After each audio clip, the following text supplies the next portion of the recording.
This will be the second time in history सरकार तीसरी term में रिपीट हो रही है। बीजेपी कांग्रेस में डिफरेंस है राहुल गांधी, बीजेपी कांग्रेस में डिफरेंस है सोनिया गांधी। मजाक थोड़ी है कि ऐसे ही कोई सामान्य परिवार से आने वाला नरेंद्र मोदी इस देश का प्रधानमंत्री बन गया। विपक्ष के नेताओं के ऊपर ही क्यों, ईडी उनके ऊपर ही कार्रवाई क्यों कर रही है? सबको अंदर बिठाने का इरादा है। क्या पॉसिबल है ईवीएम को टैम्पर करना?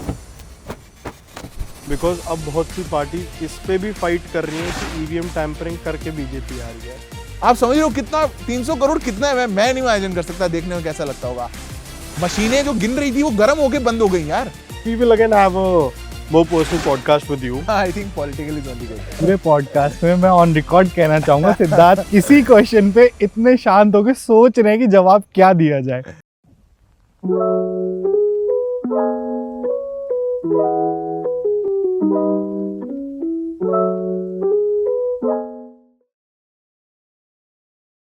सिद्धार्थ भाई, thank you so much for coming again today.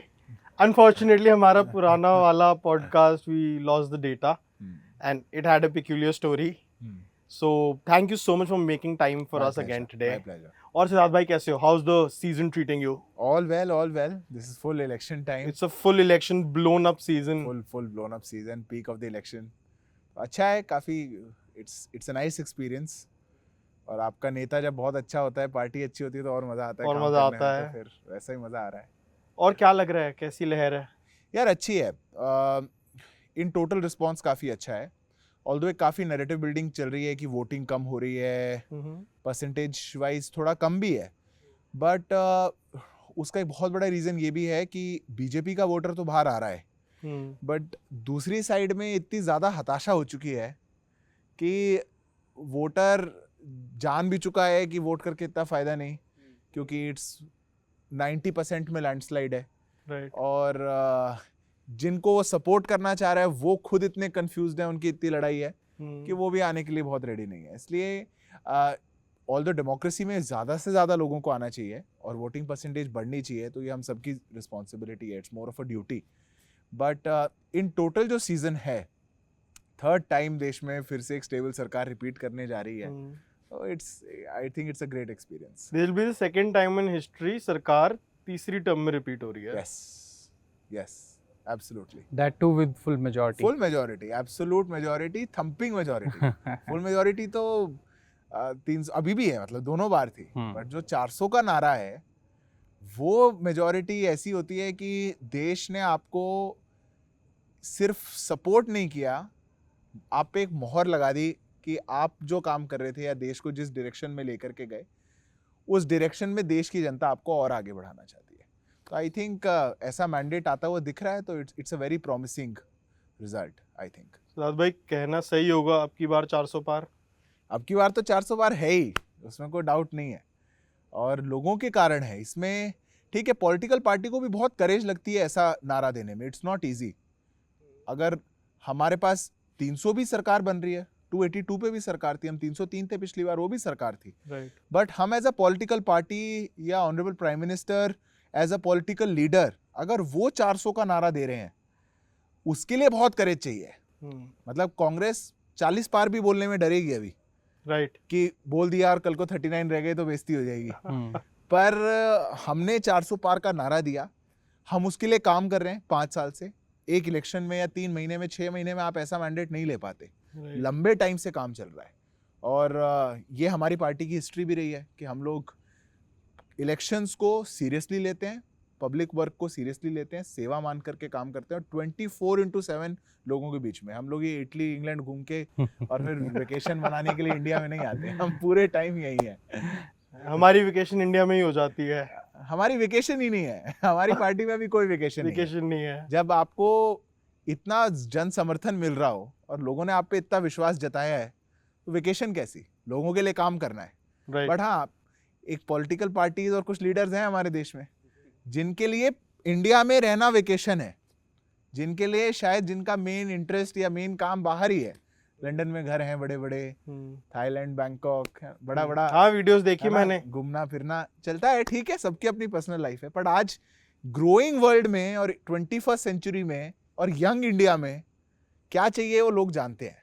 मतलब एक एक देश का युवा इतना ज्यादा एनर्जेटिक है, पॉलिटिकल लीडर ऐसे लथार्जिक कैसे हो सकता है? वो नहीं हो सकता। लेकिन सिद्धार्थ भाई, मतलब जैसे कि आपने अभी कहा 400 पार का नारा है, नारे तो कई बार आपको पता है कर्नाटक में भी एक नारा दिया गया था, बंगाल में भी एक नारा दिया गया था। हाँ। कई बार वो नारे बैकफायर भी कर जाते हैं। हाँ बिल्कुल, बिल्कुल करते हैं। हम चुनाव में जा रहे हैं और चुनाव लड़ रहे हैं लोगों के बीच में, उनका वोट मांग रहे हैं, तो कई बार हमारे फेवर का रिजल्ट नहीं आएगा। पर कर्नाटक और बंगाल का एग्जाम्पल क्यों आता है? गुजरात का भी आना चाहिए, मध्य प्रदेश का भी आना चाहिए, राजस्थान का भी आना चाहिए, हिमाचल पहले जीते थे उसका भी आना चाहिए, हरियाणा का भी आना चाहिए, हर जगह के आने चाहिए ना। हाँ वो तो है भाई एग्जाम्पल्स तो ऐसा ट्रैक रिकॉर्ड किस पार्टी का आपको मिलेगा? और उनका ट्रैक रिकॉर्ड जाके कोई खंगालेगा तो 50 चुनाव हो चुके हैं राहुल गांधी की लीडरशिप में जो कांग्रेस पार्टी हार गई। नारे छोड़ो, नारा तो छोड़ो आपकी, उनने कुछ दिया भी हो, वो जिनकी लीडरशिप में देश की ग्रैंड ओल्ड पार्टी सर्वाइवल के कगार पे, मतलब ऐसे भुवक भुवक के सांस ले रही है, आईसीयू में जा चुकी, उन पर भी जाके विचार होना चाहिए। तो हमारे साथ भी होता है, इसमें कोई गलत बात नहीं है। मैं नहीं मानता। पॉलिटिकल पार्टी है, लोगों के बीच में जाते हैं, वोट मांगते हैं, समर्थन मांगते हैं, मिल भी रहा है, नहीं भी मिल पाया, ठीक है, कुछ इंस्टेंसेस हुए, कर्नाटक में नहीं मिला, कर्नाटक में अभी लोकसभा का रिजल्ट बता देगा। But now when we talk about examples, we can quote an example of Delhi, right? अब Delhi is in a very peculiar situation. CM jail में बैठा हुआ है. So you're also a lawyer. Can you tell me and help me understand the legality and if not legality, morality, if I'll put it right. एक morality क्या है कि CM jail से सरकार चला रहे हैं? यार देखो, I think it's a very good question, क्योंकि लीगैलिटी पे तो हम सब जान रहे हैं क्या है। अगर इलीगल होता तो अब तक वो बाहर, मतलब उनको रिजाइन कर देना चाहिए था। प्रॉब्लम ये है कि जब देश का संविधान बना ना, संविधान निर्माताओं ने सोचा ही नहीं था कि ऐसा भी कोई नेता आएगा जो इस सिचुएशन पे भी जाकर के कह देगा कि मैं रिजाइन नहीं करूंगा। हाईकोर्ट ने भी आज ही दिया है अपना वर्डिक्ट। हाईकोर्ट ने बोला है कि Arvind Kejriwal is keeping himself first and interest of the people of Delhi second. वो अपने लालच के लिए पूरी एक कॉन्स्टिट्यूशनल मशीनरी को अधर में छोड़ करके जाने के लिए तैयार है। अगर कॉन्स्टिट्यूशन फ्रेमर्स को पता होता कि 2012 में एक पार्टी बनेगी जो कहेगी इंडिया अगेंस्ट करप्शन, और फिर 10 साल में पार्टी ऑफ करप्शन बन जाएगी और इतना ऐसा भ्रष्टाचार कर देगी कि लोगों का, मतलब लोकतंत्र से ही विश्वास उठ जाए। और कैसे उठेगा? यही तो बात है। कोई कह करके आया था कि भ्रष्टाचार को हटाना है, नई टाइप की पॉलिटिक्स लानी है, और बैक टू बैक मंत्री जेल में। जिन लोगों के खिलाफ आए थे, अन्ना हजारे को गुरु बना के शुरू किया था, लालू यादव को गुरु बना लिया। ये कैसे हो सकता है? ये चीजें वो इंस्टेंसेस हैं हमारी हिस्ट्री में जिनको हमेशा याद किया जाएगा, जब लोगों का देश पे पॉलिटिकल सेटअप पर विश्वास कम होता है। आप इतना झूठ नहीं बोल सकते। आप ये नहीं कह सकते, मतलब मैं सोचता हूं कई बार, क्यों नहीं कोई कॉल आउट कर रहा उनको, या जाकर के मुंह पे सवाल पूछता। कोई आम इंसान, आप में कोई भी, कोई कह सकता है कि मैं बच्चों की कसम खाता हूं इनके साथ कभी गठबंधन नहीं करूंगा, और फिर मैं हाथ में हाथ मिला करके उनके साथ मंच पे खड़ा जाऊं? How is it possible? I will have a follow-up question here. You quoted a very right example. My follow-up question would be when this entire movement happened and Anna Hazare ji was a part of the movement, तब एक anti-leadership rhetoric चल रहा था जब Congress leadership में थी, and the entire movement was against the corruption which was or alleged with Congress government. Now उसी government के खिलाफ आप लड़के सरकार में आए एंड उसके बाद आप उन्हीं के साथ गठबंधन कर रहे हैं। सो उसमें मोरालिटी में and otherwise what's your opinion, what's your take about it? यार मोरालिटी तो जीरो हो गई। देखो, पिछले क्वेश्चन के आंसर में मोरालिटी तो जीरो है, उसमें देयर इज नो डाउट। अब मोरालिटी जब इतनी ही चली गई कि वो सीएम से रिजाइन नहीं करे, ऐसा नहीं है पहली बार कोई सीएम गए, मैं मतलब इफ आई जस्ट ऐड, पहले भी गए, लालू जी गए, हेमंत सोरेन गए, अभी शिबू सोरेन गए, जयललिता गई थी, बहुत सीएम गए हैं देश में जेल के अंदर। ही इज द फर्स्ट वन जो अपने को एक Guinness book of world record देना चाहते हैं कि सीएम रहते हुए गए। अरे रिजाइन करके गए भाई सब। 97 में लालू जी के पास इतना दिमाग था कि उन्होंने कहा कि नहीं रिजाइन करके जाऊं, भले ही अपनी पत्नी बनाई, वो अलग बात है, पर रिजाइन तो करके गए। इसलिए मोरालिटी इज अ जीरो। पर मैं पूछता हूं, आप सब कुछ छोड़ो कि ये सत्ता में कैसे आए, फिर ये कांग्रेस को ही खा गए, सब कुछ हो गया। अभी 6 महीना पहले, 3 महीना पहले इलेक्शंस हो रहे थे, ये सब लोग अलग अलग लड़ रहे थे, क्योंकि इनका ये ड्राइंग रूम किट्टी पार्टी पूरी नहीं हुई थी कि कौन कितनी सीट पे लड़ेगा। ये सब लोग अलग अलग थे। यही जाके अरविंद केजरीवाल जाकर के बोलते हैं मध्य प्रदेश के अंदर कि ये सबसे करप्ट पार्टी है, कांग्रेस सबसे खराब है। छत्तीसगढ़ में जाकर के बोला कांग्रेस सबसे खराब है, बघेल के खिलाफ क्या कुछ नहीं बोला। With in 3 months 2 months alliance, 2 months साथ आ गई, पूरी पार्टी साथ आ गई। उनने कोई लीडर के लिए नहीं बोला था, किसी पार्टी के 3rd लाइनर 4th लाइनर के लिए नहीं बोलता, उन्होंने बोलता है कांग्रेस पार्टी भ्रष्ट है, खराब है। वो 10 साल से ये बोल रहे हैं और आज बोलते हैं for larger issues we have to do. What is the larger issue? आप जेल में बैठे हुए हो, आप खुद भ्रष्टाचारी हो, कोर्ट आपको रिलीफ नहीं दे रहा, आपके और नेताओं को नहीं दे रहा, आपने जेल मिनिस्टर जेल में भेजा। जेल मिनिस्टर मतलब हम ये कब सुना करते थे? 2005 इस टाइम पे ये बातें आया करती थी। 2022 में देश की कैपिटल का जेल मिनिस्टर जेल में 8 महीना, और वो अंदर रहता, वो अभी जेल मिनिस्टर है, और वो मसाज करवा रहा है अंदर। वो किससे? एक पॉक्सो के अक्यूज्ड से, एक रेपिस्ट से। और ये लोग मोरालिटी की बात करते हैं। कहां है मॉरल्स? मतलब मैं पूछता हूं कहां है मॉरल्स? कोई मॉरल नहीं है। And it's just a matter of time, ये एक्सपोज तो हो ही गए हैं इस लिकर स्कैम ने, और अभी तो जल बोर्ड का स्कैम आना है, अभी दिल्ली एजुकेशन मॉडल का स्कैम आना है, बहुत स्कैम आने हैं। इनने 10 साल में कैसे कैसे लूटा है, दिल्ली बसेस का स्कैम आना है, बहुत कुछ आना है। ये एक्सपोज्ड हैं पूरे। But the only sad reality as a young person is कि ये लोग पॉलिटिकल सेटअप पर जो विश्वास है उसको कम करते हैं। तो सिद्धार्थ भाई, इसमें जैसे कि अभी ये सिचुएशन क्रिएट हो चुकी है, तो क्या ऐसा हो सकता था कि इस सिचुएशन को हम इलेक्शन टाइम्स तक अवॉइड कर सकते थे, या अगर गवर्नमेंट चाहती तो इलेक्शन का जो स्पैन है इसको हम थोड़ा बेटर वे में? यार क्या अवॉइड किया जाए और क्यों अवॉइड किया जाए? दोनों चीजें बिल्कुल अलग हैं। क्या इलेक्शन आ गए हैं तो भ्रष्टाचारियों पे कार्रवाई नहीं होगी? क्या इलेक्शन आ गए हैं तो सब कुछ के ठप कर दिया जाए और जो एक सरकारी मशीनरी को चूसने में लगा हुआ है, पैसे को निकालने में लगा हुआ है, उसको छोड़ दिया जाए? क्या अप्रोच हो सकती है एक डेमोक्रेसी की जो मजबूत है? क्या हमारी डेमोक्रेसी इतनी फ्रेजाइल है कि ऐसा हो गया और कोई एक लीडर कोई अंदर चला गया और ये लोग बोल रहे हैं कि लोकतंत्र खतरे में आ गया? कितने लोग चले गए अंदर? कितने लोग हैं जेल में? ये वही लोग हैं जिनको कोर्ट ने अंदर डाला है, और केजरीवाल जी को इलेक्शन के टाइम पे अंदर नहीं डाला। उनको समन कब से भेजे गए? 8 समन कब से भेजे गए? अगला समन पे ही नहीं आता था। रीजंस कोई सुन ले हैरान हो जाए, मतलब पता नहीं, लोगों को जाके पढ़ना चाहिए। इन रिटर्न रिप्लाई सेड मेरे को विपासना करने जाना है, मैं मेडिटेट करूंगा। कभी उनको कहीं कह रहे मेरे को कैंपेन करने जाना है, कोई स्टेट इलेक्शन है, कैंपेन करने गए, कितना वोट आया? नोटा से भी छोटा थे। जितने लोगों ने नोटा को वोट किया उससे भी कम वोट आए आम आदमी पार्टी को। वहां कैंपेन करने गए, उसके लिए हमारी देश की एक कॉन्स्टिट्यूशनल एजेंसी को, स्टैच्यूटरी बॉडी के ऑर्डर को, समन को नहीं पार्टिसिपेट किया। एक इन्वेस्टिगेशन को एक चीफ मिनिस्टर ने नहीं पार्टिसिपेट किया। Questions have to be asked. हमारी डेमोक्रेसी इतनी कमजोर नहीं है। इन लोगों की आदत हो चुकी है हर चीज पर, लोकतंत्र हो गया, संविधान को ऐसा हो गया, सब संविधान के तहत ही तो है। What is happening which is not by the law? देश का कानून, देश का संविधान ही ये प्रोविजन कर रहा है कि you have to be appearing in front of the summons, in front of the agencies. आपको वहां पेश होना है, जवाब देना है। आप 8-8 बार उसको इवेट कर दे रहे हैं और फिर कह रहे हैं कि यार चुनाव आ गया फिर उठा लिया। कुछ नहीं है ऐसा। अभी तो 2 ही गए हैं, ये 2-4 पहले के गए हुए। टोटल 11 सीट पे चुनाव लड़ रहे हैं ये 550 में से। क्या इलेक्शन को अफेक्ट हो गया? सबको अंदर बिठाने का इरादा है? नहीं, किसी को नहीं बैठा। जिसको बैठना है वो खुद ही बैठ जाएगा। अच्छा। तो सिद्धार्थ भाई एक बात बताओ, अब आप कोई भी ऑपोजिशन उठा के देख लो, वैसे तो गिनती के ऑपोजिशन बचे हैं, पर जो बचे कुछ ऑपोजिशन है उनको अगर उठा के देखो, उनका है ना एक बड़ा कॉमन सा स्टैंड है दैट बीजेपी ईडी सीबीआई और इन सबको यूज कर रही है for witch hunt. What do you think about it? यार देखो, कुछ तो कहेंगे, खाली तो कैसे छोड़ेंगे? अब वो जेल में भी हैं, कोर्ट उनको रिलीफ नहीं दे रहा, इतनी बार डेट लग गई, साबित होते जा रहा है कि वो आरोपी हैं, एक्सपोज हो रहे हैं, तो कुछ तो कहेंगे। I give them this liberty, आप ये कहो। पर आज से पहले जो नेता जाते थे तब बीजेपी की सरकार थी क्या? लालू जी 97 में गए थे तब हम थे? हम तो कहीं भी नहीं थे। जब शिबू सोरेन गए थे तब हम थे। जब कलमाड़ी गए थे जेल में तब हम थे।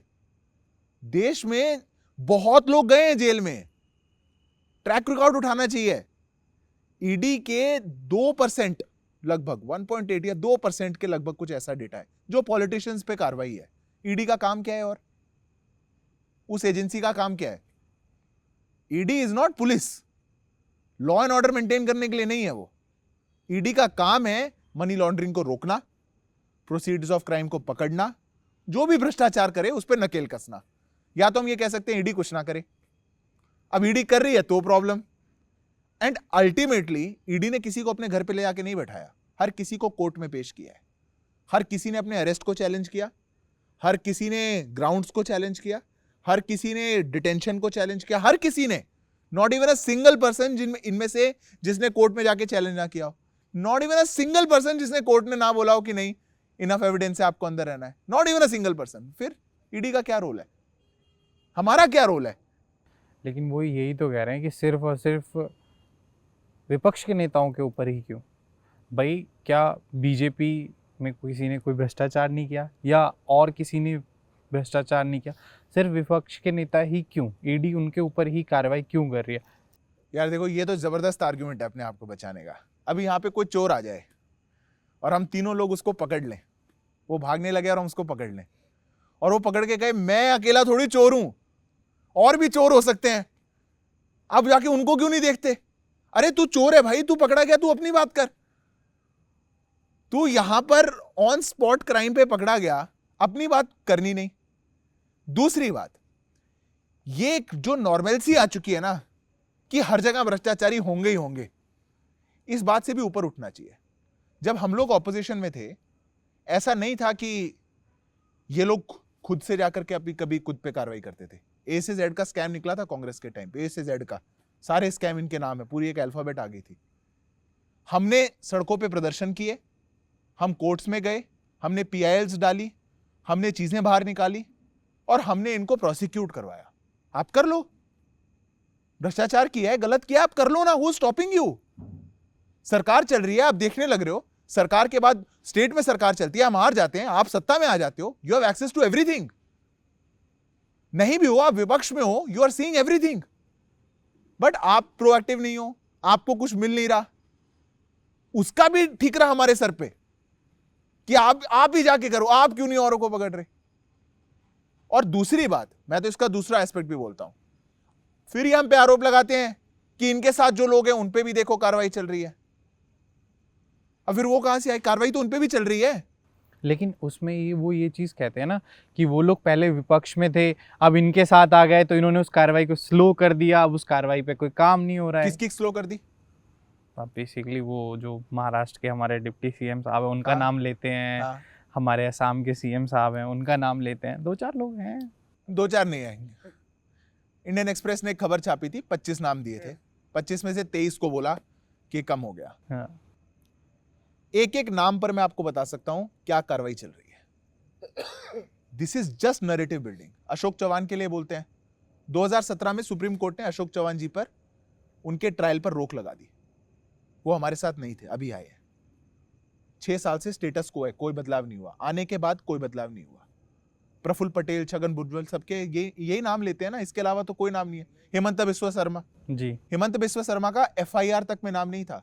सीबीआई उनके पास गई थी एज विटनेस, उनको एग्जामिन करने एज विटनेस। उसी केस में सोनिया गांधी के पास भी गई थी, उसका इन्होंने नैरेटिव बना लिया, वो भी एक्यूज थे, वो भी जाने वाले थे, इनने ले लिया, उसके बाद कुछ नहीं बदला। प्रफुल्ल पटेल केस में 1% का बदलाव नहीं होता। क्या बोलते हैं? झूठ बोलते हैं। सीबीआई का केस बंद हो गया, सीबीआई के एफआईआर में उनका नाम भी नहीं है, ईडी का केस उन पर चल रहा है। ईडी के केस में कोई नहीं बंद हुआ, और मैं ऑन रिकॉर्ड बोल रहा हूं आपको, एक एक केस मैं बोलता हूं, कोई भी कांग्रेस का व्यक्ति सामने आके बैठ जाए, मैं लीगल प्रोफेशनल से हूं, मैंने एक एक केस स्टडी किया है खुद, एक भी केस का अगर स्टेटस बदला होगा। हमारी पॉलिसी नहीं है, हमें इन चीजों से नहीं मतलब। ठीक है, यह बात ठीक है, कोई विपक्ष में रहता है, उस पर आरोप रहता है, हम भी उस पर बोलते हैं, वो हमारे साथ जुड़े हैं। पर यह डबल स्टैंडर्ड कैसा हो सकता है कि जब तक आप पूरे आरोपी साबित नहीं हुए, आपको कोई कुछ बोले ना, आप कन्विक्ट नहीं हुए तो, पर दूसरा हमारे साथ आ गया तो 1 साल में कन्विक्शन आ जानी चाहिए। मतलब 20 साल में लालू यादव चारा घोटाला में अंदर गए, 20 साल बाद, 20 साल तक वो यहीं थे, चुनाव लड़ रहे थे, लड़ा रहे थे, यही काम कर रहे थे। सोनिया गांधी, राहुल गांधी 5,000 करोड़ के केस में बेल पर हैं, उनका केस कल डिसाइड नहीं होना चाहिए। पर प्रफुल्ल पटेल इधर आ गए तो उनका केस कल ही डिसाइड होना चाहिए, और किसी का केस कल ही डिसाइड होना चाहिए। डबल स्टैंडर्ड्स क्यों भाई? जरा घूम करके देखो, आपकी साइड में कौन कौन खड़े हैं, वो कब कब से बेल पर बाहर है। एजेंसीज को अपना काम करना चाहिए, लीगल प्रोसेस को अपना काम करना चाहिए। और वैसे भी जो लोग लॉ समझते हैं, कोई भी अगर इन्वेस्टिगेटिंग एजेंसी होती है, उसका काम है केस दर्ज करना, अरेस्ट करना, कोई प्रॉपर्टी अटैच करना और उसके बाद चार्जशीट फाइल करना। चार्जशीट फाइल होने के बाद अब केस कोर्ट में जा चुका है। Both parties have an equal right before the court of law, both parties. अब इन्वेस्टिगेटिंग एजेंसी उसमें कोई तीर नहीं चला सकती अलग से। कोर्ट में आर्ग्यू करना है, वो भी आर्ग्यू करेंगे कि हम बेगुनाह है, एजेंसी आर्ग्यू करेगी कि हम ये गुनहगार हैं। अब वो प्रोसेस कोर्ट में चल रही, इन सब लोगों की चार्जशीट फाइल्ड है, इन सब के केसेस कोर्ट में है। There is nothing in the hand of agencies जो ये कर सके। उसके बावजूद डबल स्टैंडर्ड्स, ऐसा हो गया वैसा हो गया। एक जो भ्रष्टाचार की आदत पड़ गई ना इन सब लोगों की, इनके काल में क्या था, कोई एक कार्यक्रम ऐसा नहीं था, कोई एक इवेंट, कोई एक साल, देयर वाज नथिंग जिसमें कट ना जाता हो, करप्शन ना होता हो। मतलब कॉमनवेल्थ हुआ था इतना बड़ा, हमने उसकी हालत देखी थी। अभी G20 हुआ, कोई एक पैसे का आरोप लगा दे, एक पैसे का कोई बोल दे कि ये पैसा यहां से यहां दिया गया। कॉमनवेल्थ में जनरेटर्स का किराया उनकी एक्चुअल प्राइस से ज्यादा था। जनरेटर्स लिए इन्होंने किराए पे, और उनका किराया इतना था जो उनके एक्चुअल वर्थ नहीं थी। खरीद लेती सरकार तो बहुत फायदे में रहती। ऐसा इतने इस लेवल पर जाकर के भ्रष्टाचार करते थे। कोई G20 पे उंगली उठा के दिखाए, देश में आज जितना काम हो रहा है उस पर उंगली उठा के दिखाए। पिछले 10 सालों में 32 लाख करोड़, 32 लाख करोड़ वो डायरेक्ट बैंक ट्रांसफर से लोगों के अकाउंट में पहुंचा है, डीबीटी से 32 लाख करोड़। कांग्रेस के राज में होता ना 5 लाख करोड़ ही नहीं जा पाता इसका। राजीव गांधी तो कहते ही थे 1 रुपया मैं भेजता हूं केंद्र से, 15 पैसे नीचे पहुंचते हैं। ये प्राइम मिनिस्टर की स्टेटमेंट थी। लेजिटिमाइज्ड करप्शन, लेजिटिमाइज्ड, कि किसी को डाउट ना रहे देश में कि करप्शन नहीं है। कहते 1 रुपया भेजता हूं 15 पैसे पहुंचता है। अब कोई कह के दिखाओ। 32 लाख करोड़ सीधे लोगों के खटाखट अकाउंट में आ गए। डिग्निटी के साथ लोग बेनिफिट ले पा रहे हैं सरकार का। सरकार जिनके लिए काम कर रही है डायरेक्ट उनसे जुड़ पा रही है। और फिर ये लोग करप्शन की बात करते हैं। 300 करोड़ इनके सांसद के घर में निकल गया यार। 300 करोड़, 300 करोड़। आप समझ रहे हो कितना 300 करोड़ कितना है? मैं नहीं इमेजिन कर सकता देखने में कैसा लगता होगा। मशीनें जो गिन रही थी वो गर्म होके बंद हो गई यार। और ये लोग बोल रहे हैं कि उसकी बात ना की जाए, करप्शन की बात ना की। क्यों ना की जाए? बिल्कुल करेंगे, और जिसको जो कार्रवाई करनी है वो बिल्कुल होगी एज पर द लॉ। लेकिन वो इसमें ये चीज़ भी तो कह रहे हैं कि अभी जो घोटाले हो रहे हैं, जो हमारे टाइम में होते थे वो खुल जाते थे, लेकिन अभी जो घोटाला हो रहा है, जिस सबसे बड़े घोटाले का आजकल जो बहुत ट्रेंड में चल रहा है वो इलेक्टोरल बॉन्ड्स के बारे में, कि एक लीगल तरीके से जो सरकार है वो एक लीगल तरीके से गुंडागर्दी कर रही है। या तो आप उनके हिसाब से काम करो, अदरवाइज़ वो आपकी कंपनीज में ईडी और सीबीआई को भेज देंगे। मतलब ऐसा ये एक बहुत नैरेटिव चल रहा है आज के टाइम में। यार उनके टाइम के घोटाले होते थे वो खुल जाते थे, खुद से खुल जाते थे। हम खोलते थे ना। नहीं, वो भी यही कह रहे हैं कि हम सरकार में आएंगे, हम खोलेंगे। हम सरकार में नहीं, हमने विपक्ष में रहते हुए खोल दिया था। 2014 में इनकी सरकार करप्शन पे ही गई, हम विपक्ष में थे। हमने पीछे से खड़े होकर के देश भर में आंदोलन किया कि इन लोगों ने पूरे देश को खोखला कर दिया है। लोगों ने हमारी बात का समर्थन किया, प्रूफ्स थे, कोर्ट से कन्विक्शंस हो रही थी, अरेस्ट हो रहे थे, हम विपक्ष में थे। इलेक्टोरल बॉन्ड को लेकर के सुप्रीम कोर्ट में लंबी सुनवाई चली। सुप्रीम कोर्ट ने तो एक बार भी नहीं बोला स्कैम है। आप लोग कैसे बोल रहे हो? अच्छा, हमने ईडी सीबीआई को भेज दिया तो पैसे ले लिए। आपने क्या किया था? चंदन तिलक लगा के लिया। आपने कैसे लिया? 6,000 करोड़ हमने लिया, 14,000 करोड़ आपने लिए। 14,000 करोड़। टीएमसी एक राज्य की पार्टी है, 1,900 करोड़। अरे हमारे 303 सांसद हैं, हम 17 राज्यों में सरकार रही, देश भर में कैडर है। हमारे लोगों के पास जाते हैं, समर्थन मांगते हैं, चुनाव लड़ने के लिए धनराशि मांगते हैं। कश्मीर से लेकर कन्याकुमारी तक हम चुनाव लड़ रहे हैं, अटक से लेकर कटक तक हम चुनाव लड़ रहे हैं। वो एक राज्य में चुनाव लड़ रही है, वो 1,900 करोड़ ले गई। जो नंबर 1 इलेक्टोरल बॉन्ड्स का डोनर था, लॉटरी किंग वाला, उसने 550 करोड़ टीएमसी को दिए, 504 करोड़ डीएमके को दिए। नंबर 1 डोनर है वो, उसने सबसे ज्यादा पैसे दिए हैं।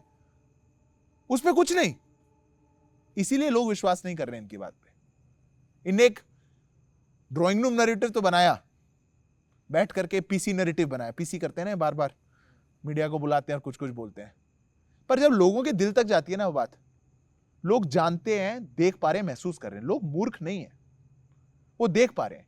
एक ही स्कीम से आपने भी पैसे लिए, इनने भी पैसे लिए, एक का गलत हो गया, आपका सही हो गया। ये कैसे हो सकता है? How is it possible? अगर ये स्कीम एक्सक्लूसिवली फॉर बीजेपी होती तो मान लिया जाता कि बीजेपी अपने लिए एक स्पेशल स्कीम लाई, इस स्कीम से बीजेपी ने पैसे लिए। एक ऐसी स्कीम जिसमें कोई नया रेवोल्यूशन नहीं हुआ है, ये सब पैसा वाइट से आ रहा है। अगर ये डेटा नहीं भी आता और सुप्रीम कोर्ट इस पे नहीं भी करता, हर कंपनी की बैलेंस शीट में लिखा जाता है किसने कितना पॉलिटिकल फंडिंग की। हर पार्टी की बैलेंस शीट पब्लिक में है, सब कुछ पब्लिक में है, सारी पब्लिक लिस्टेड कंपनियां। हर पार्टी की बैलेंस शीट में लिखा जाता है किसको कितना पैसा इलेक्टोरल बॉन्ड से मिला। What is new? सिद्धार्थ भाई, जो अगर हम बात करें, आरोप प्रत्यारोप ही चलते रहेंगे। इसमें एक तो ये हो गया इलेक्टोरल बॉन्ड्स, और आजकल एक और नया मुद्दा आ रहा है, tampering of EVMs. What do you think about that? क्या पॉसिबल है ईवीएम को टैम्पर करना, या ईवीएम के साथ क्या बैलेट पेपर लॉजिकली होना चाहिए साथ में? बिकॉज अब बहुत सी पार्टीज इस पे भी फाइट कर रही हैं कि ईवीएम टैम्परिंग करके बीजेपी आ रही है। उस पे आपका क्या कहना है? यार देखो, आई am a student of the constitution, और मैं अपने प्रोफेशन से दगाबाजी नहीं करूंगा। जिस एक चीज पर 41 टाइम्स, अभी जो इस हफ्ते जजमेंट आई है सुप्रीम कोर्ट की, it is the 41st judgment. 41 बार सुप्रीम कोर्ट कह चुका हो कि ईवीएम्स का ये पूरा नैरेटिव गलत है, ईवीएम्स को टेम्पर नहीं किया जा सकता। मैं कैसे कह दूं कि मैं मानता हूं ऐसा कुछ हो सकता है, या there is any scope left?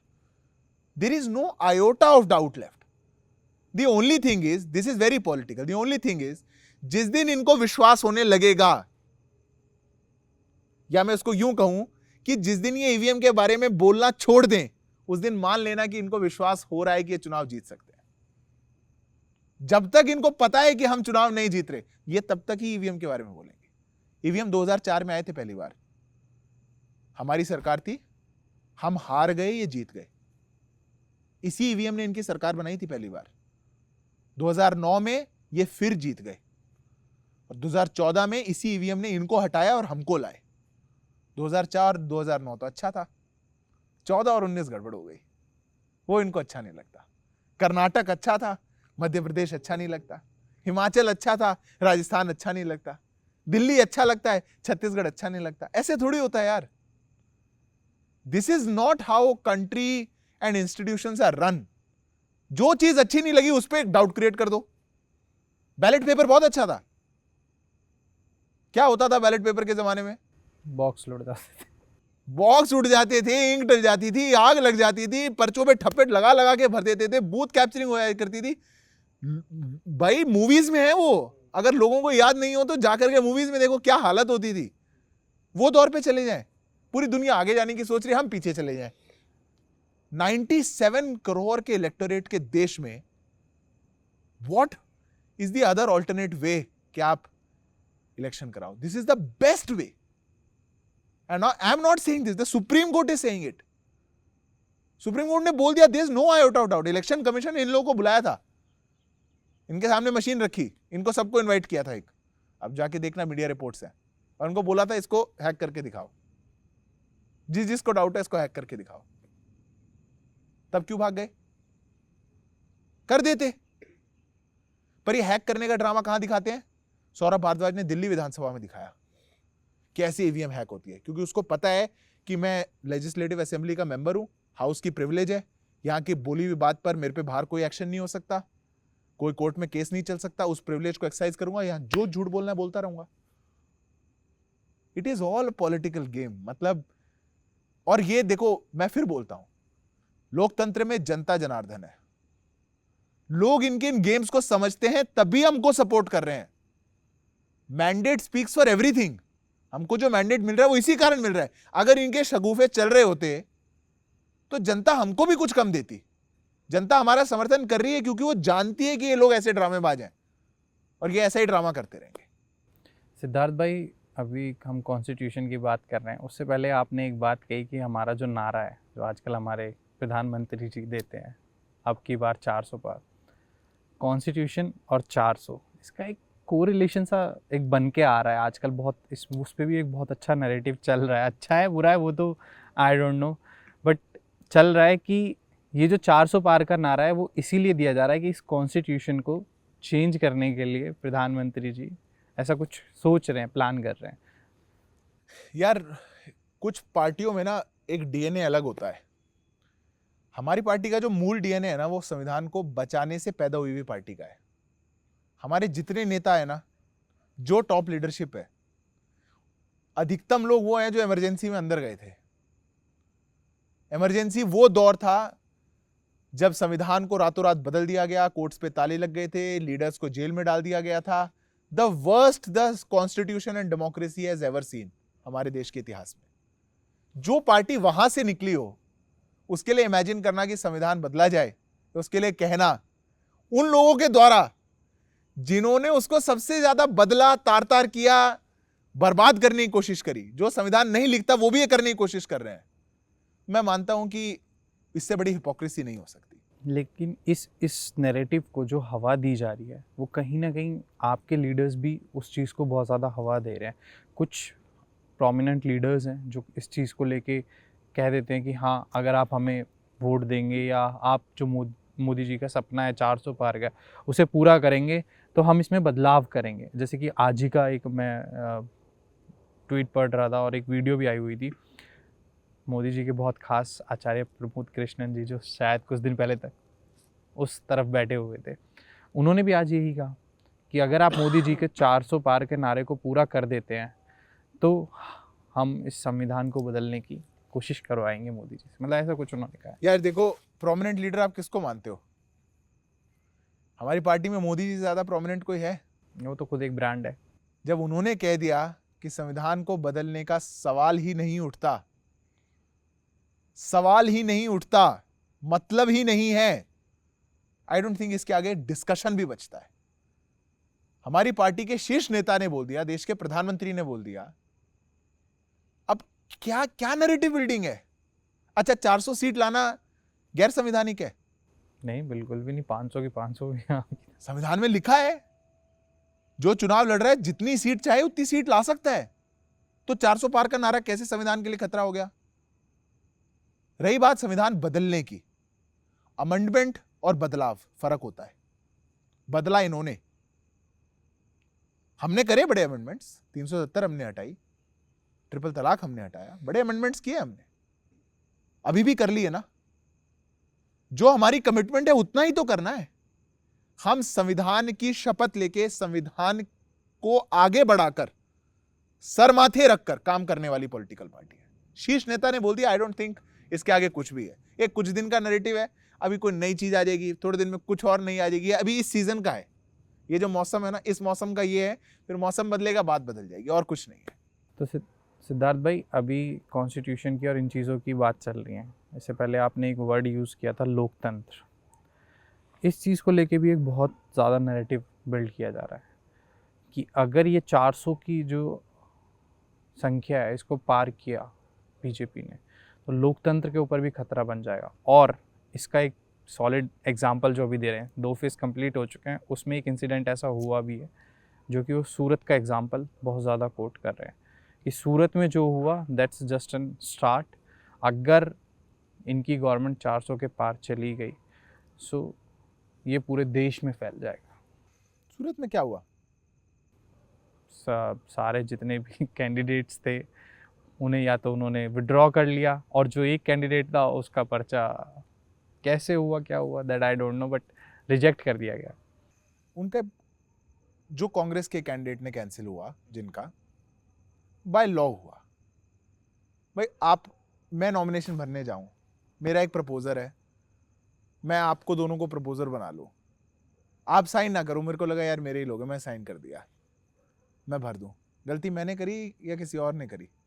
आपने करी। नॉमिनेशन कैंसिल हो गया, किसकी गलती? आपकी। अच्छा, पहली बार कोई अनअपोज सीट गई है क्या? डिंपल यादव 2012 में कन्नौज से अनअपोज्ड आई, तब तो लोकतंत्र बिल्कुल बहुत मजबूत था क्योंकि डिंपल यादव आई थी। 35 बार आजादी के बाद 35 टाइम्स कोई अनअपोज जीत करके आया है, पर लोकतंत्र तभी खतरे में आया जब बीजेपी का कोई जीत करके सूरत में आ गया। Only then. This is the narrative and this is my problem with this narrative. हम क्यों नहीं पूरी पिक्चर को देखते? डिंपल यादव का एग्जाम्पल बहुत पुराना नहीं है, अभी 2012। तब अगर कुछ लोकतंत्र को नहीं आँच आई थी, कोई खतरा नहीं आया था, तो आज कैसे आ गया? राजीव गांधी के 400 प्लस करने पर अगर लोकतंत्र खतरे में नहीं आया था, तो नरेंद्र मोदी जी के करने पे कैसे आ जाएगा? ये डबल स्टैंडर्ड सिर्फ बीजेपी के साथ क्यों होते हैं? ये हमारी एक थिंकिंग में डाल दिया गया है। एक प्रॉब्लम ये है, मैं आपको बताता हूं, एक डर बीजेपी के साथ जोड़ा गया है बहुत टाइम से, आज से नहीं, बहुत टाइम से। बीजेपी आ गई तो मुस्लिम्स के साथ ऐसा हो जाएगा, बीजेपी आ गई तो लोकतंत्र के साथ ऐसा हो जाएगा, बीजेपी आ गई तो देश में दंगे फसाद हो जाएंगे, कम्युनल हो जाएगा, ये हो जाएगा। सबसे कम दंगे हुए हैं 10 साल में, सबसे कम। यूपी में बीजेपी की सरकार है, सबसे कम दंगे हुए यूपी में। जहां एक साल में 50-50 दंगे होते थे, वहां कोई दंगे का नाम भी लेने को तैयार नहीं है। 22 साल से हेड ऑफ गवर्नमेंट है नरेंद्र मोदी जी, 12 साल है सीएम, 10 साल है पीएम। क्या हो गया देश के मुसलमानों को? किसके साथ गड़बड़ हो गई? मेरे को कोई डर नहीं है इस बारे में बात करने का, मैं बड़ा खुल के बात कर सकता हूं, क्योंकि ऑन फैक्ट अगर कोई रिफ्यूट कर सकता है तो बताओ ना। अपीजमेंट की पॉलिटिक्स वो करें, डर वो फैलाएं, बांटने का काम वो करें। अच्छा, उनके नेता ने, अभी कांग्रेस के नेता ने बोल दिया कि नॉर्थ और साउथ अलग अलग देश होने चाहिए, उनके लीडर ने बोला, तब लोकतंत्र को खतरा नहीं हुआ, तब कोई डर नहीं हुआ देश में। देश के 2 हिस्से करने की बात हो गई, कोई डर नहीं हुआ। जेएनयू में नारे लग गए, भारत तेरे टुकड़े होंगे, कोई डर नहीं हुआ। कैपिटल में एक यूनिवर्सिटी नारा लगा रही है, वहां पे लोग नारे लगा रहे हैं, नारा लगाने वालों को कांग्रेस पार्टी ने शामिल कर लिया, शामिल छोड़ो अभी दिल्ली से टिकट दे दी, तब लोकतंत्र को कोई खतरा नहीं, कोई डर नहीं। सिद्धार्थ भाई, यहाँ पे एक चीज़ और भी आती है, when we talk about narratives. एक नैरेटिव अभी और चला है, आई थिंक आपने शायद कांग्रेस का मैनिफेस्टो पढ़ा भी है, एक संपत्ति का बंटवारे का कुछ ऐसा चल रहा है। जो ये अभी ये स्पेशली में हमारे पीएम की तरफ से आया है कि अगर कांग्रेस की गवर्नमेंट आई, उनके मैनिफेस्टो में ऐसा कुछ है, हमने तो उसको डिटेल में नहीं पढ़ा है, कि अगर कांग्रेस की गवर्नमेंट आई तो वो लोग हमारी संपत्ति को कोई ले लेंगे, ऐसा कुछ एक मोदी जी के मुंह से हमने कुछ सुना है। ये क्या है? आपने मोदी जी के मुंह से सुना, आपने सैम पित्रोदा के मुंह से नहीं सुना। राहुल जी के गुरु हैं सैम पित्रोदा, राजीव जी के साथी हुआ करते थे, यूएस में रहते हैं, जैसे इनके नेता सब बाहर बाहर रहते हैं ना, वो भी ऐसे ही है। ओवरसीज कांग्रेस के प्रेसिडेंट है, आउट ऑफ इंडिया कांग्रेस जो भी काम करती है उसके अध्यक्ष हैं वो। उन्होंने बोला है अपनी स्टेटमेंट में कि यूएस में तो एक बहुत अच्छा कानून है, किसी के जाने के बाद उसकी 50-55% संपत्ति सरकार ले लेती है, भारत में भी ऐसा विचार होना चाहिए। और ये अपने मैनिफेस्टो में लिखें कि हम सबकी वेल्थ का असेसमेंट करेंगे, हम इकोनॉमिक सर्वे करवाएंगे, और फिर हम देखेंगे जिसकी जितनी हिस्सेदारी, भागीदारी, हमें जिसको जितना देना है, और फिर हम रीडिस्ट्रीब्यूशन करेंगे। तो देश की जनता और क्या समझे? और प्रधानमंत्री कॉल आउट भी ना करे, प्रधानमंत्री ने रैली में बोल दिया तो इनको इतनी तेज मिर्ची लगी, अरे प्रधानमंत्री ने कैसे बोल दिया? अरे प्रधानमंत्री ने इसलिए बोल दिया, उनको चिंता है देश की grand old party, principal opposition party अगर अपने मैनिफेस्टो में ऐसी बातें लिख दे तो देश के पीएम को बोलना चाहिए कि नहीं बोलना चाहिए? और ये लोग अपीजमेंट और सांप्रदायिकता और इसकी बात करते हैं, ये लोग इतने बड़े अपीजर्स हैं। मैं आपको बताऊं, आप कांग्रेस पार्टी का मैनिफेस्टो पढ़िएगा, और मेरा चैलेंज है एक एक कांग्रेस के कार्यकर्ता को। कांग्रेस ने अपने मैनिफेस्टो में लिखा है देश में स्कॉलरशिप्स धर्म के आधार पे होंगी, नीड के आधार पे नहीं। देश में यूथ को एजुकेशन लोन धर्म के आधार पर मिलेगा। देश में जजेस की अपॉइंटमेंट धर्म के आधार पर होगी। ये कांग्रेस पार्टी ने लिखा है। इनको वोट के लिए ये सब कुछ पीछे छोड़ने को तैयार है। कहां लिखा है संविधान में कि धर्म के आधार पर स्कॉलरशिप दो? कहां लिखा है संविधान में कि जजेस को धर्म के आधार पर अपॉइंट करो? आप कैसे कर रहे हैं? आप कैसे कह सकते हैं ये बात? और हमने उसको कॉल आउट कर दिया तो ये लोग कहते हैं कि यार ऐसे कैसे बोल दिया। इनके प्राइम मिनिस्टर ने, मनमोहन सिंह जी ने स्टेज पे खड़े होकर के बोल दिया कि देश के संसाधनों पर पहला अधिकार देश की माइनॉरिटीज का है, पर्टिकुलरली द मुस्लिम्स। ये हिंदू मुस्लिम नहीं हुआ, इसमें कोई दिक्कत नहीं है। Why not particularly the Dalits, particularly the Sikhs, particularly the Jains, the Bauds? Why not? बस सिद्धार्थ भाई बाद में पीएमओ का इसके ऊपर जस्टिफिकेशन आया था, क्लैरिटी आई थी that this was not only for Muslims. अरे यार कैसी क्लैरिटी आ सकती है? 2008 में उनसे जब क्वेश्चन पूछा गया, उनने फिर से रिपीट किया. वो वीडियो भी सरफेस हुई अभी. उनने बोला कि हाँ मैंने बोला. उनको छोड़ो, अभी इनके नेता है राशिद अल्वी, पिछले हफ्ते उन्होंने बोला कि ठीक ही तो कह रहे थे, जब देश का मुस्लिम लास्ट लाइन में खड़ा है तो पहला अधिकार उसी का होगा. There is no doubt. Leave the clarification. There is no doubt. देश में पॉलिटिक्स ना बहुत बड़े पॉलिटिकल मैसेजिंग पे चलती है.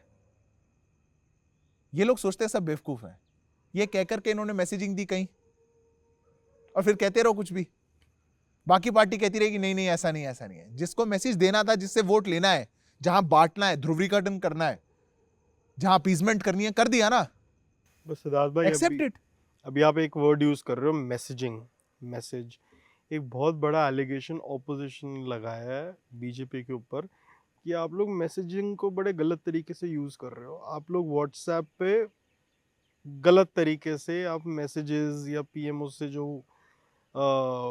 मैनिफेस्टो है पार्टी का वो जा रहा है. तो ये तो आप भी पीएमओ कर से रहे हो. मैनिफेस्टो जा रहा है, ऐसा बोल रहे हैं. कुछ ऐसा आया था कि व्हाट्सएप पे चल रहा ये है. भी इन्होंने व्हाट्सएप पे ही पढ़ा होगा. ये भी इन्होंने वहीं पढ़ा है. ये जितने ज्यादा खुद व्हाट्सएप यूनिवर्सिटी का शिकार हैं, या जो इनकी इंफॉर्मेशन सोर्स वहां से है, उससे ज्यादा कुछ नहीं है. मैं बोल रहा हूं, पूरा पॉडकास्ट निकाला मैंने. कांग्रेस वाले को बैठा करके सुनाना, ये सामने स्क्रीन पे लगा के, और उसका व्हाट्सएप खोल के चेक करना. और ये फैक्ट जो मैंने बोले हैं, इसको क्रॉस चेक करके, फैक्ट चेक करके उसके सामने रखा. उसके व्हाट्सएप में बिल्कुल इसके उल्टा मिलेगा आपको. बिल्कुल उल्टा. वो बिलीव कर रहा है. जितने लोग बचे हैं ना कांग्रेस में, वो सब बिलीव कर रहे हैं. जो ये बिलीव कर सकते हैं कि Rahul Gandhi can be a great leader, वो कैसे और चीजों को बिलीव नहीं कर सकते. जिनका नेता चुनाव के बीच में फौरन चला गया यार, 2 दिन अभी फौरन होके आया है, चलते चुनाव में. 3 महीने का 2 महीने का चुनाव है. आप 3 महीने इंडिया में नहीं रह सकते. आप 5 साल की सरकार चलाना चाहते हो, तो उसका फॉलोअर भी ऐसा ही होगा. इसलिए ये सब जो नैरेटिव बिल्डिंग है ना, डेफिनेटली हमारी पार्टी के पास कैडर है, हमारी पार्टी की मैसेजिंग स्ट्रांग है, और वो पॉजिटिव मैसेजिंग है. हम जो अपना काम कर रहे हैं, हम नीचे तक पहुंचा पाते हैं. ये हमारी काबिलियत है, उसको हम एक्सेप्ट करते हैं. आप काबिल नहीं हो, इसका ठिकरा हमारे सर पे नहीं हो सकता. आप काबिल नहीं हो तो काबिल बनो. आजकल हम एक चीज़ और बहुत ज़्यादा देख रहे हैं कि कांग्रेस से या बाकी अपोजिशन पार्टी से बहुत सारे लोग, बहुत सारे ऐसे लोग जो कभी डिबेट्स में आपके अपोजिट में भी बैठ के डिबेट करते होंगे, वो सब लोग भी आप ही के साइड में, आपके बराबर वाली कुर्सी पे आके बैठ रहे हैं. तो अब आप ये बताइए सिद्धार्थ भाई कि इसमें फिर बीजेपी और कांग्रेस में डिफरेंस क्या बचा? फिर तो बीजेपी कांग्रेस ही नहीं हो गई. बीजेपी कांग्रेस में डिफरेंस है राहुल गांधी. बीजेपी कांग्रेस में डिफरेंस है सोनिया गांधी. ओके. बीजेपी कांग्रेस में ये लोग डिफरेंस है. प्रियंका गांधी, रॉबर्ट वाड्रा डिफरेंस है. बीजेपी कांग्रेस में इनके ये पुराना जो गैंग रहा है सब, ये जितना करप्ट गैंग रहा है, ये डिफरेंस है. पॉलिटिकल पार्टी में बहुत बहुत लोग होते हैं. हमारी भी एक पॉलिटिकल पार्टी है. जो लोग हमारे प्राइम मिनिस्टर से, देश की हमारी पॉलिसीज से, पार्टी की आइडियोलॉजी से इंप्रेस होकर आना चाहते हैं, स्वागत है, आ रहे हैं. इनको कभी नहीं लेंगे. सिद्धार्थ भाई एक बहुत बड़ा एलिगेशन जो और कांग्रेस पार्टी आप पे लेवी करती है बीजेपी पे, वो ये है कि परिवारवाद का आप बोल तो देते हो गांधी परिवार को, पर परिवारवाद तो बीजेपी में भी है. यार परिवारवाद को कई बार डिफाइन कर चुके, ये लोग नहीं समझ पा रहे. एक बार आप ना फाइनली इनको समझा ही दो हमारे मैं पॉडकास्ट समझा के थ्रू, देता हूं. क्या है परिवारवाद. देखो परिवारवाद क्या नहीं है, पहले तो ये बता देता हूं. कोई एक व्यक्ति पॉलिटिक्स में है, उसकी कोई फ्यूचर जनरेशन पॉलिटिक्स में आना चाहती है, वो परिवारवाद नहीं है. पर वो व्यक्ति या उसकी फ्यूचर जनरेशन, वो उस पॉलिटिकल पार्टी, पॉलिटिकल आइडियोलॉजी सबको कब्जा करके उस पार्टी को चलाने, वही लोग चलाते रहेंगे. या जिस पोजीशन पर वो पॉलिटिकल व्यक्ति था, उसके आने वाली नस्ल भी उसी पोजीशन पर पहुंचेगी. Without competence, without merit. वो परिवारवाद है. परिवारवाद का एक छोटा सा एग्जांपल दे देता हूं। देश के प्रधानमंत्री एक ऑर्डिनेंस लेकर के आए, मनमोहन सिंह जी, और उसको इनकी पार्टी के शहजादे राहुल गांधी ने प्रेस कॉन्फ्रेंस में फाड़ दिया। परिवारवाद से हिम्मत नहीं आती तो कहां से हिम्मत आती है? कोई कर सकता है, कोई भी कर सकता है। It is only the dynast politics which gives you the courage to do this, nothing else. उनको पता है कि वो गांधी परिवार के हैं, उनको पता है वो शहजादे हैं, उनको पता है कि चारों ओर ये जितने लोग हैं सेवक हैं सब, इसलिए वो ये कर पाए, कभी कोई और नहीं। वो परिवारवाद है, वो ही आगे आएंगे। अभी भाई और बहन दोनों लड़ सकते हैं। रॉबर्ट वाड्रा भी कह रहे हैं कि देश की जनता मुझको कह रही है कि मैं भी अमेठी लड़ूं। अरे देश की जनता की क्या जरूरत है? राहुल गांधी कह देंगे तो ही लड़ लोगे, एक बंदे के कहने पे लड़ लोगे, कहलवा लो। But the only merit of Robert Vadra is कि वो गांधी परिवार के दामाद है। अब वो जाकर के वहां चुनाव भी लड़ेंगे और भी कुछ करेंगे। ये परिवारवाद है।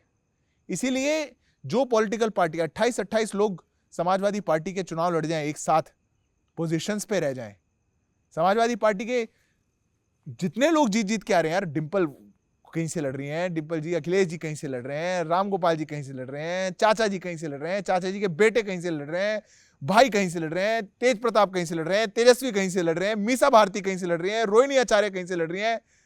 मतलब ये परिवारवाद है यार। 5-5, 6-6 लोग एक परिवार के, 10-10 लोग एक परिवार के एक साथ एक इलेक्शन में लड़ रहे हैं।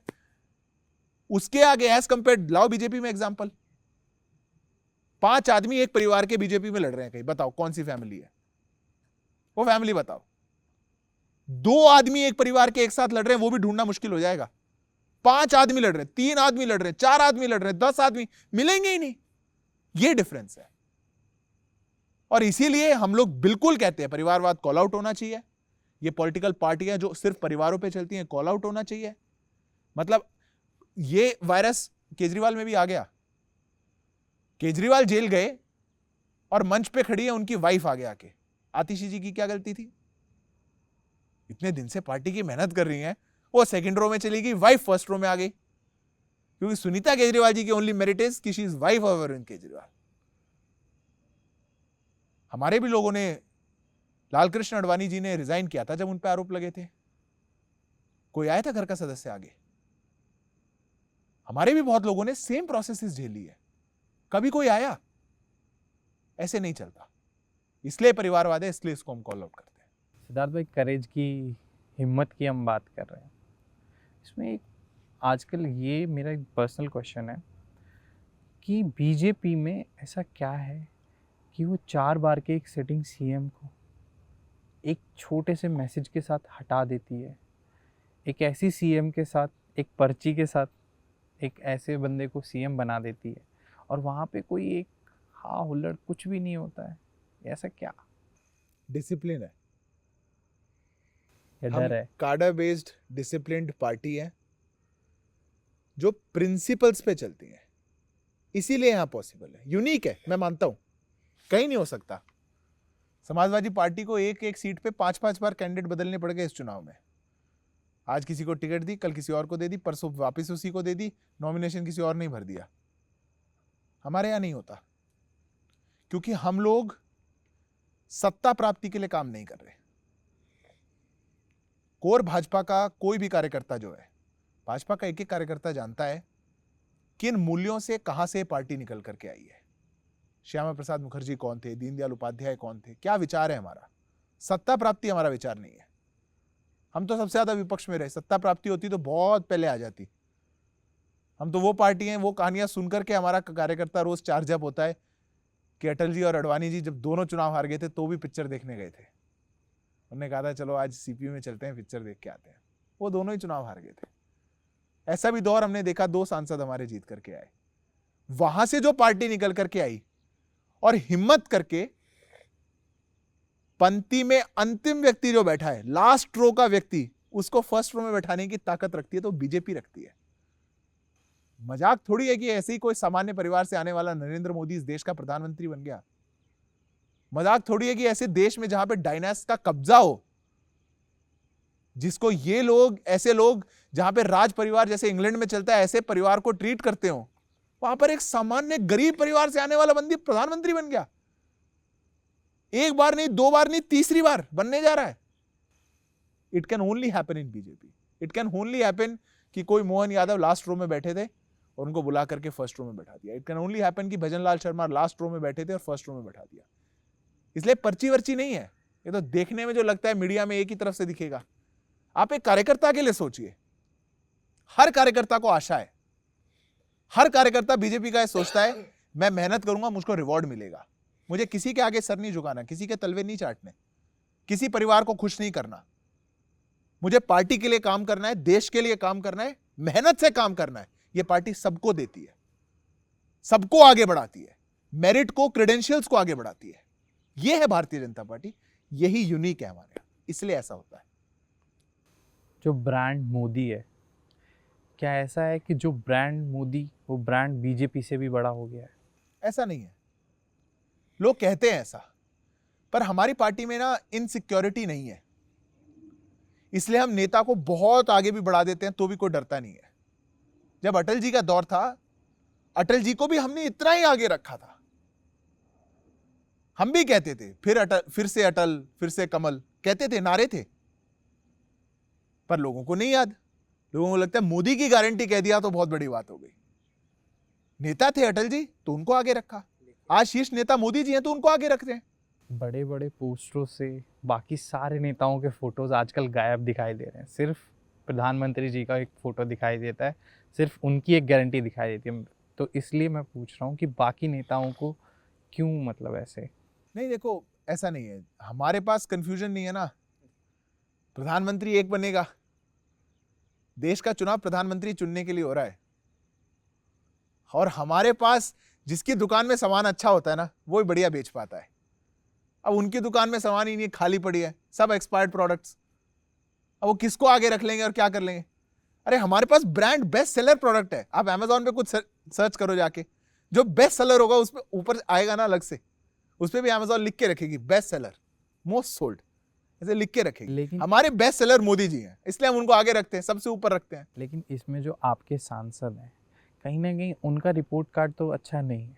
फिर उनको भी आप ही ने सिलेक्ट करके, आप ही ने टिकट देके, आप ही ने उनको 2 बार सांसद में बिठाया. लेकिन इस बार इतने ज़्यादा लोगों के आपने टिकट काटे. तो फिर ये भी तो कहीं ना कहीं जो मोदी जी की गारंटी है उस पर एक डेंटी है ना, कि भाई आपने जिसको हमें बोला कि इसे वोट दो, मेरी गारंटी है, लेकिन उसने अच्छा काम नहीं किया. अब आप कह रहे हो नहीं नहीं इसको नहीं, इसको वोट दो, ये अच्छा काम करेगा. तो इस पे नहीं, देखो इसमें 2 बातें हैं. पहली बात तो हमारे बहुत सांसद जीत करके आए. 303 थे पिछली बार. ये कहा जाए कि 100% 303 सांसदों की बेस्ट परफॉर्मेंस थी, मेरी हिपोक्रेसी हो जाएगी. जिसकी ठीक नहीं थी बदला भी, बदल दिया, वो भी तो बात है ना. कुछ जगह फ्रेशनेस के लिए बदला, कुछ जगह बहुत अच्छी परफॉर्मेंस थी बट उनको कोई और जिम्मेदारी दी गई इसलिए भी बदला. तो ये मैं नहीं मानता कि ये कोई ऐसी बात है. और देश की जनता जानती है, अच्छे व्यक्ति को ही चुन रही है, वो दोनों को ध्यान में रख के चुनती है. वो कैंडिडेट को भी देख रही है, वो मोदी जी को भी देख रही है. रही बात मोदी जी की गारंटी की, मोदी जी गारंटी दे रहे हैं कि जितने लोगों को तुम चुन के मेरे को भेज रहे हो, जो मेरे को मजबूत कर रहे हैं, मैं उसके बाद 370 हटाऊंगा, हटा दिया. मैं राम मंदिर बनाऊंगा, बना दिया. मैं ट्रिपल तलाक हटाऊंगा, हटा दिया.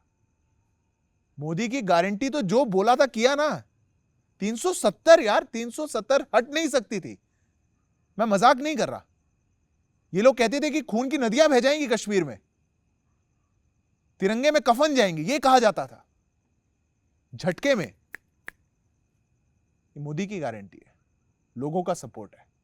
लोगों ने ऐसा मैंडेट दिया कि सरकार और नेतृत्व को यह हिम्मत हुई कि देश की जनता साथ खड़ी है, आपके सपोर्ट में खड़ी है, तब आप ऐसे फैसले ले पाते हो.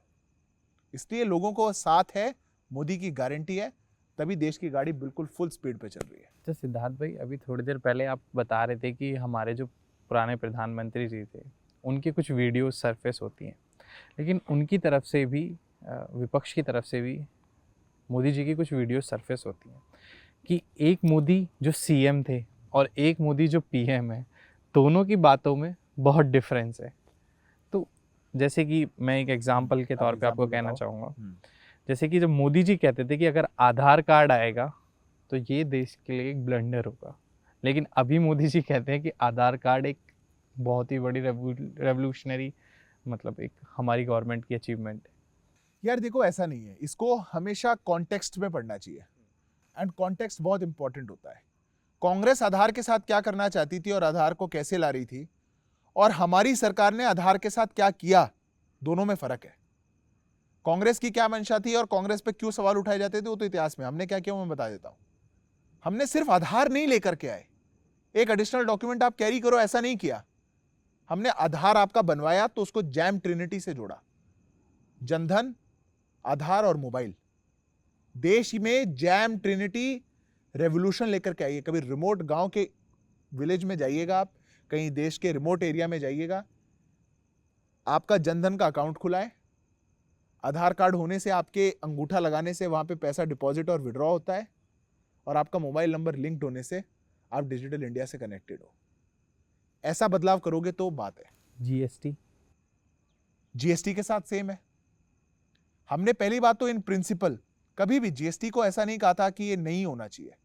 हम बहुत चीजों में फेवर में है कि देश इतनी डाइवर्सिटी का है कि इसको यूनिफाई करने के लिए वन नेशन वन टैक्स होना चाहिए। वो कब कब क्या लाना चाहते थे, किस मंशा से चाहते थे, वो कॉन्टेक्स्ट बहुत इंपॉर्टेंट है। और आज पेट्रोल डीजल के साथ क्या गलत है, तब कि मैं आपको बताता हूं फर्क क्या है। देखो अभी पेट्रोल डीजल को अगर ये कहा जाए कि आज पेट्रोल डीजल के प्राइसेस बहुत बढ़ गए और हम कहा करते थे कि कम रहे हैं ना, हम यही कहते थे, इसी बात कहेंगे। हम तब भी कहते थे कि प्राइसेस बहुत कम होने चाहिए, हम आज भी कहते हैं कि प्राइसेस बहुत कम होने चाहिए। कोई स्टैंड में फर्क नहीं है, लेकिन हो नहीं रहे ना ऑन ग्राउंड, दोनों का फर्क है।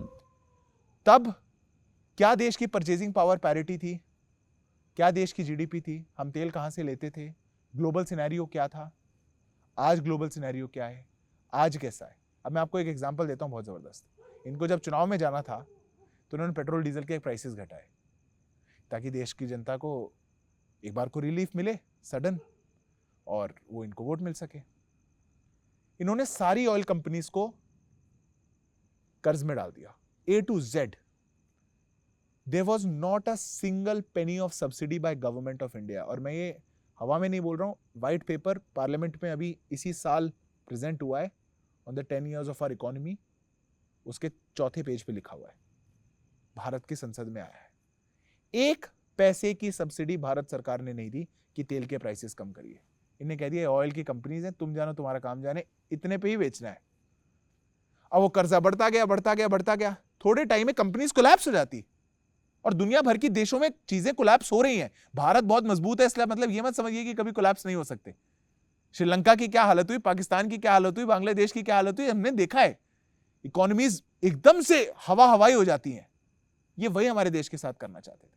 अगर इनने हमारी देश की पब्लिक सेक्टर की ऑयल कंपनीज के साथ ऐसा किया और इतनी सारी चीजों के साथ किया था, तभी हम फ्रेजाइल 5 में आ गए थे। Indian economy in 2013 was fragile 5। कभी भी कुछ भी हो सकता है, देश की टॉप 5। अभी हम फैंटास्टिक 5 में, फास्टेस्ट ग्रोइंग इकोनॉमी, G20 की कंट्रीज में सबसे तेज बढ़ रहे हैं। प्राइसेस कम होने चाहिए, बिल्कुल, उसमें कोई दो राय नहीं है। कैसे, कितनी सब्सिडी देके, किस चीज में देके, पॉइंट वो है। और उसको लेकर के ऑन द लार्जर कॉन्टेक्स्ट हमारी सरकार का महंगाई को नियंत्रण करने के लिए, आप कभी कॉस्ट ऑफ लिविंग, आप दोनों लंदन में रहे हो, आप वहां के एग्जांपल्स को देखना, क्या चल रहा है अभी लंदन में और क्या कॉस्ट ऑफ लिविंग क्राइसिस है, क्या यूएस में क्राइसिस ही चल रहा है वहां पे। पूरी दुनिया कॉस्ट ऑफ लिविंग क्राइसिस से जूझ रही है। भारत का इन्फ्लेशन 5% पे है। ऐसे समय में जब इन्फ्लेशन इतना कंट्रोल्ड है, और सिर्फ अभी का नहीं, 10 साल का निकाल लीजिए, जब भारत के इतिहास के बाद सबसे कम इन्फ्लेशन कभी रहा होगा, lowest has ever been, has always been under NDA rule, always. Atal ji के टाइम का और बीजेपी के टाइम का, और इनके साल के इन्फ्लेशन याद करना, 12 पे चला गया था, 12.81। इसीलिए लार्जर कॉन्टेक्स्ट में और इकोनॉमी के कॉन्टेक्स्ट में हम इन चीजों को समझेंगे तो बात है। देश भी बढ़ाना है, उसको भी मजबूत करना है, टैक्सेस कलेक्ट हो रहे हैं तो उसको ठीक से इस्तेमाल भी करना है। इस्तेमाल करेंगे, रोड्स बनेगा, नेटवर्क बनेगा, इकोनॉमी आगे बढ़ेगी, असेट क्रिएशन होगा, स्ट्रेंथन होगा, तभी बात बनेगी। और उसके लिए वो पैसा इस्तेमाल हो रहा है। इसलिए जो ये बैलेंस है, इकोनॉमिक बैलेंस, ये तो हर गवर्नमेंट के लिए एक चैलेंज है और बनाना पड़ता है। Just to make the mood light, अभी हमारी बात चली लंदन की कि हम दोनों ही लंदन में रहे हैं, तो भाई आप भी लंदन में रहे हो और हम तो बिल्कुल ही दोस्ती में डूबे हुए भाई हैं। How was your life in London? अच्छी थी यार। अच्छा एक्सपीरियंस था। मैं बहुत लंबा टाइम तो नहीं था, I was there for a year, 1 साल के मास्टर्स कोर्स पे था, और मैं बहुत लंबा टाइम इंडिया में पढ़ के गया था। मेरा प्रिंसिपल एक जो ऑब्जेक्टिव था वो एक तो ये भी समझना था कि क्या फ़र्क है दोनों जगहों पे, काफ़ी फ़र्क था। और इन जनरल एक मेट्रोपॉलिटन सिटी में क्या फ़र्क है दुनिया के लोगों से इंटरेक्ट करने का, वो भी मुझे जानना था। तो आई थिंक जिस गोल से गया था सब कुछ फुलफिल हुआ। दोस्तों के साथ गए थे, अकेले गए थे? यार जाते तो अकेले ही हैं, वहाँ जाके दोस्त बन जाते हैं। दोस्ती कैसी थी? दोस्ती बढ़िया यार। आप गए हो कहीं नई जगह पे, और मैं बड़ा बिना दोस्ती के तो शायद सर्वाइव करना बहुत लोगों के लिए डिफिकल्ट है, मेरे लिए तो नामुमकिन ही है। तो वहाँ पे अच्छे दोस्त बने बाय गॉड्स ग्रेस, अच्छे लोग मिले। और लंदन थोड़ी सी वैसे लोनली जगह है बिना दोस्तों के लिए, तो वहाँ पे दोस्ती अच्छी थी तो काम अच्छा रहा।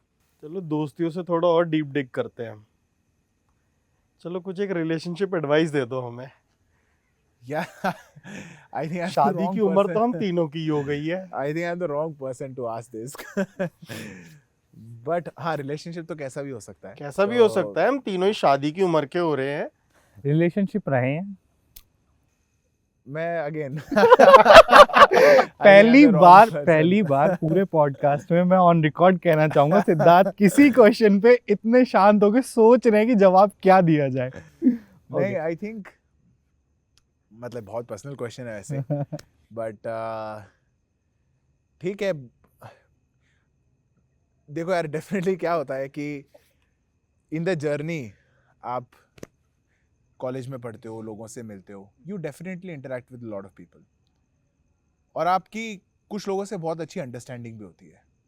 आई have been lucky, I found great of friends, great of advisers, greatest of people who have supported me. हर टाइप का व्यक्ति मुझे मिला है, greatest of enemies also I can say, हर टाइप का।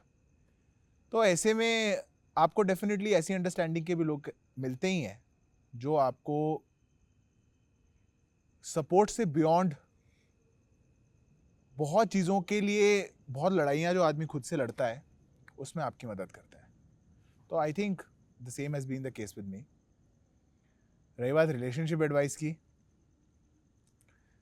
तो मैं again I am not the right guy, but एक ही एडवाइस है मेरा, तो लाइफ का एडवाइस है, ये रिलेशनशिप में भी चलता है। हैव पेशेंस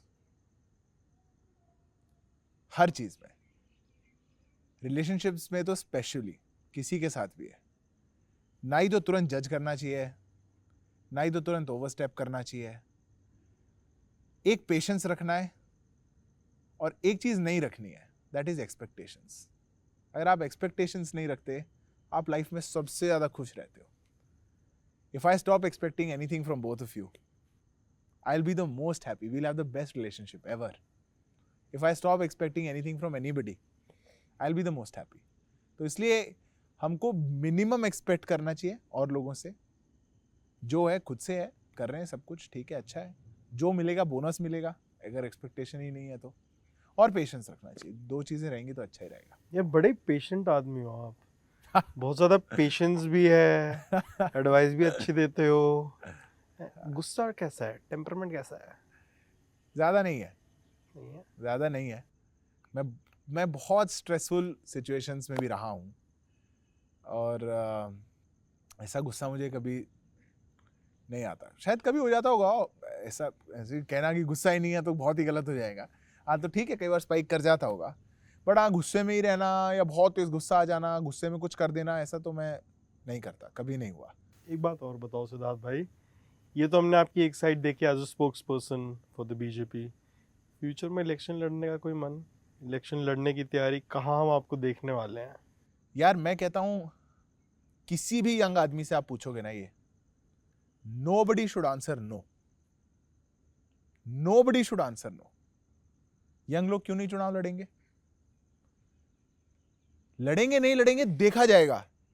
सोचेंगे क्यों नहीं? प्लान क्यों नहीं करेंगे? मेहनत क्यों नहीं करेंगे? We are a young country after all. Youngest country दुनिया की हम है।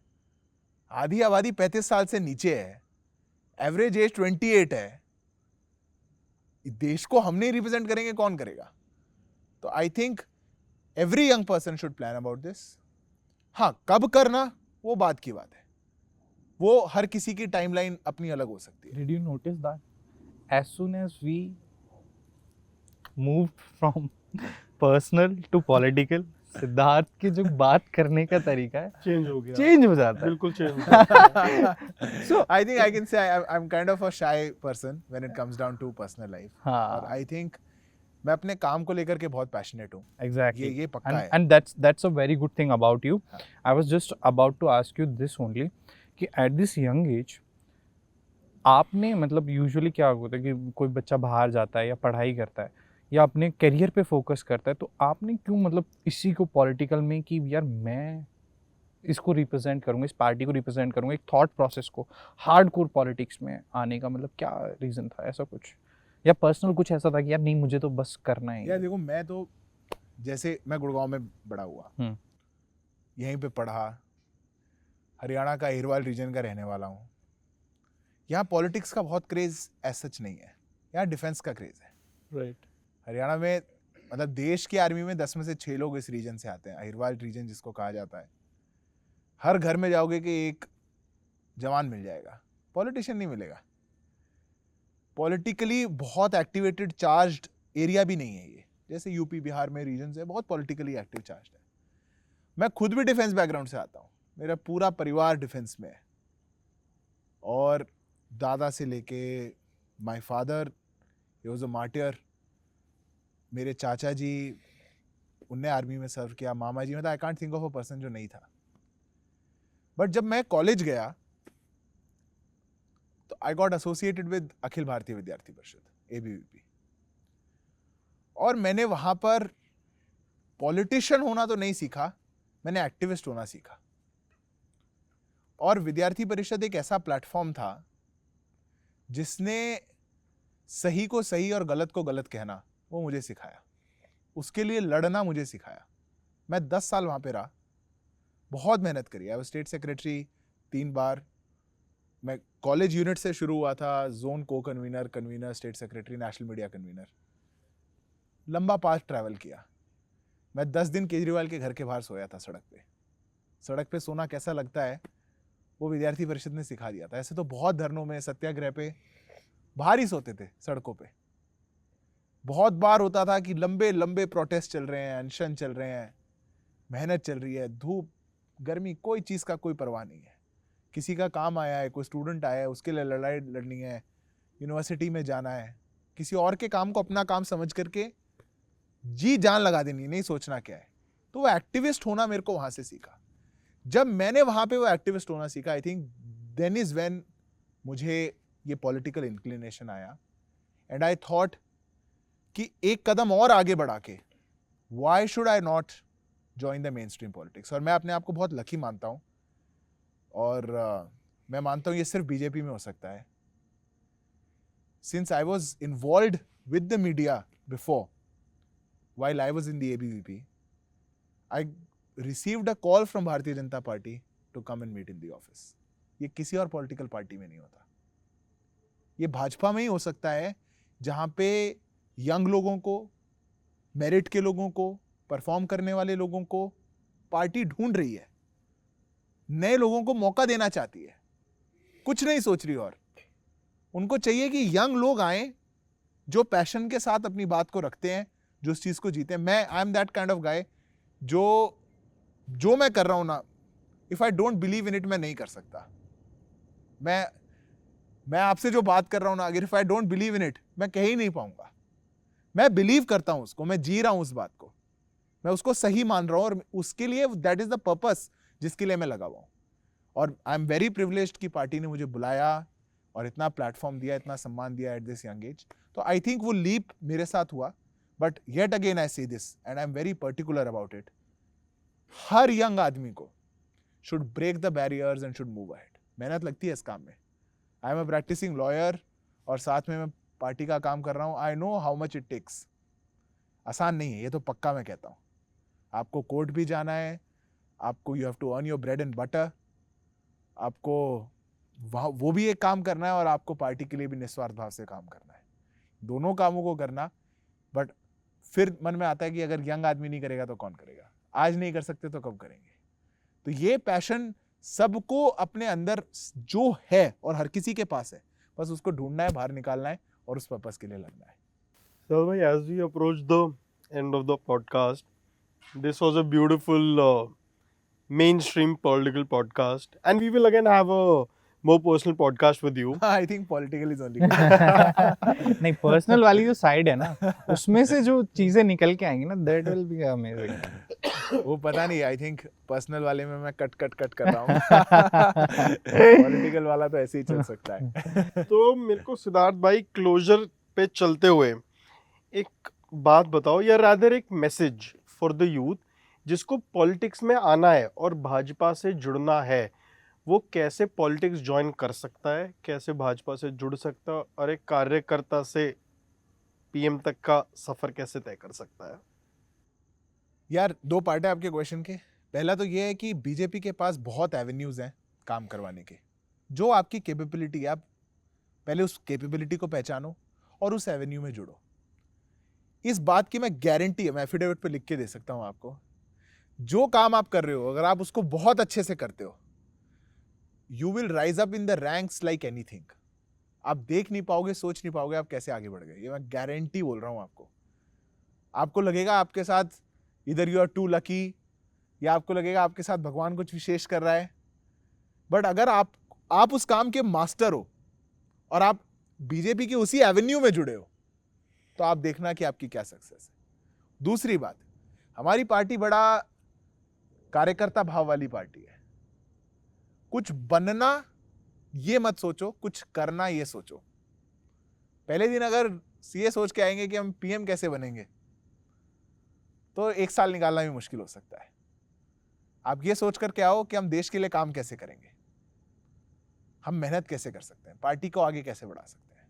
आप कब पीएम बन जाओगे, भाजपा में तो खासकर, यू नेवर नो। सिद्धार्थ भाई, एक चीज़ आप मुझे बताओ एंड करने से पहले, कभी आपके साथ कभी ऐसा हुआ कि आप पर्सनली हमारे प्राइम मिनिस्टर के साथ या हमारे होम मिनिस्टर, क्योंकि आजकल यही दोनों बहुत ज़्यादा वो है, इन दोनों के साथ कभी अकेले में टाइम स्पेंड करने का टाइम मिला है आपको?